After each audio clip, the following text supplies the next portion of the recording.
Bon bah voilà, on se retrouve au salon avec Julien qui a réussi à dégoter une entrée là, avec des gars qui étaient en train d'attendre là juste devant On a menti à l'entrée. Donc on a bien fait parce que il y a quand même du peuple hein. Voilà, super. Allez, on y va. J'ai la chance d'habiter dans la région des Grands Lacs qui font un peu rêver tous les pêcheurs de brochet à l'heure actuelle, à savoir près du lac Léman, près du lac des Bourgets et du lac d'Annecy. Donc on pêche beaucoup le broc. Et c'est vrai que même si les pêches de saison se font beaucoup au leurre souple, en début de saison, vous pouvez malgré tout arriver à prendre des poissons dans ces grands lacs avec des leurres dures. Les poissons sont encore souvent proches des bordures, donc vous allez pouvoir les attaquer aux leurres dures. Et là, cette année, comme je vous le disais, chez Megabass, il y a 3 leurres principaux qui sont vraiment très intéressants. Donc on va commencer par celui-ci. Celui-ci, ce leurre, c'est donc un crankbait. Comme vous pouvez le voir, c'est un crankbait qui est vraiment très gros. Il fait 45 grammes, donc assez lourd, il va se lancer très bien. Et c'est un crankbait à petite bavette, c'est-à-dire qu'il ne va pas plonger très profondément. En l'occurrence, celui-ci plonge à 1 mètre grand maximum.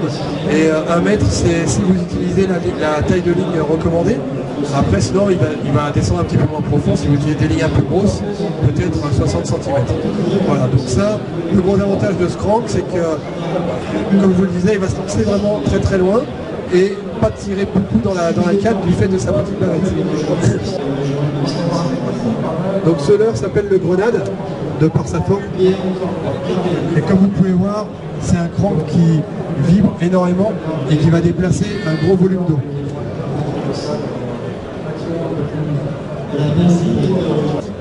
C'est un leurre de type shallow runner, c'est-à-dire que ça ressemble un petit peu à un crankbait, par contre ça a une bavette vraiment très courte et de façon à 90 degrés sous la tête du leurre.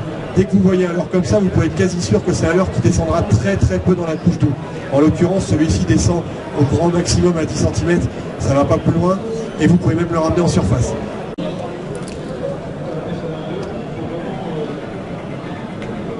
On entend ? Voilà, c'est un petit lipless, un petit vibration, donc un leurre qu'on accroche par le dos, qui n'a pas de bavette, et donc bon, vous allez me dire oui c'est un lipless, il n'y a rien de transcendant quoi. Sauf qu'en fait quand je vais le mettre dans l'eau, vous allez comprendre tout de suite sa spécificité. Couler vraiment à une vitesse très réduite, et si je le laisse couler jusqu'au fond, je pense que vous allez le voir en étant à côté, vous allez voir que dès que l'hameçon de devant touche le fond, le lipless en fait s'arrête. Il est impossible de le faire couler plus. C'est le simple poids de l'hameçon qui le fait couler. Et si on supprime cet hameçon, il est flottant. Et après, par contre, c'est un lipless, donc ça vibre. Et il pèse malgré tout 10,5 grammes comme beaucoup de lipless. Ce qui fait qu'après, vous pouvez quand même l'envoyer à des distances respectables. Et vous pouvez l'animer comme un lipless, vous pouvez donner des tirets, vous pouvez le faire en récupération linéaire, peu importe. Même en...